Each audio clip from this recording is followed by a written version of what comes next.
Що таке вибори нинішньої Верховної Ради? Це хайп і друга серія першої серії обрання Зеленського. От людям захотілося подивитися другу серію, тому вони, обравши Зеленського, читали «Слуга народу» і автоматично голосували. Ну, а чим можна пояснити обрання, наприклад, навіть в місті Києві, людей там з Дніпра, з Запоріжжя і так далі. Тобто люди, які з'явилися тільки в списку і під брендом партії «Слуга народу». Правда, зараз, коли бачать, що обрали там, кого обрали, вже зараз стає зрозуміло, там всякої тварі по парі. Хоча, так як людина, яка читає Святе Письмо, там написано «всякого є, всякого і треба». Але оцього всякого не дуже б хотілося, тому що коли бачиш цю драму, бо це драма політична, ця драма зараз починається для другої серії виборів Зеленського, але я вас запевняю, вона через 4 місяці перекинеться і на самого Зеленського. І тому оцей інструмент, просто звернення ні про що, він буде все більше і більше працювати. Це перше. І друге, оця фраза, що зійшлися і вже пора міняти, це фраза теж із тієї серії. От я з 94-го року її постійно чую. Нашим президентам притаманні фрази. Я їх знайшов на смітнику, не встигли обрати, їх вже треба міняти.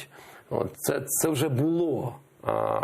І ми з весни станемо учасниками трагедії конфлікту між Верховною Радою, де є слуги народу, більшість, і президентом Зеленським, який є вершиною цих слуг народу.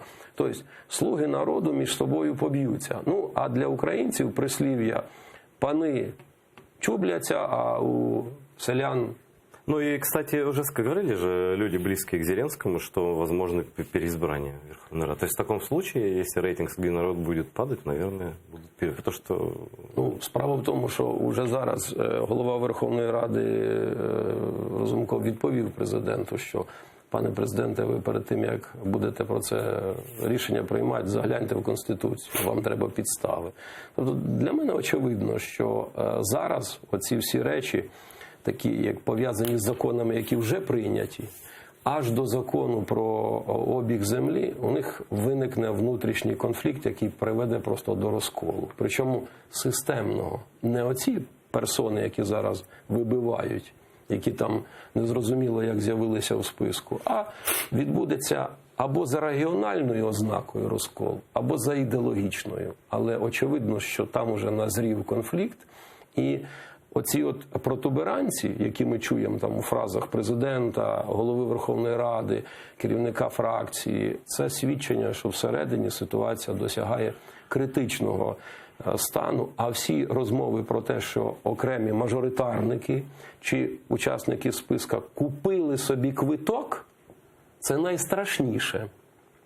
Бо мій досвід роботи в парламенті говорить про те, якщо людина зайшла туди, проклавши дорогу собі доларами, вона дуже легко міняє прописку від однієї політичної сили до іншої і так далі. Тому ми скажімо, перед великим бабахом у Верховній Раді. Интересный прогноз.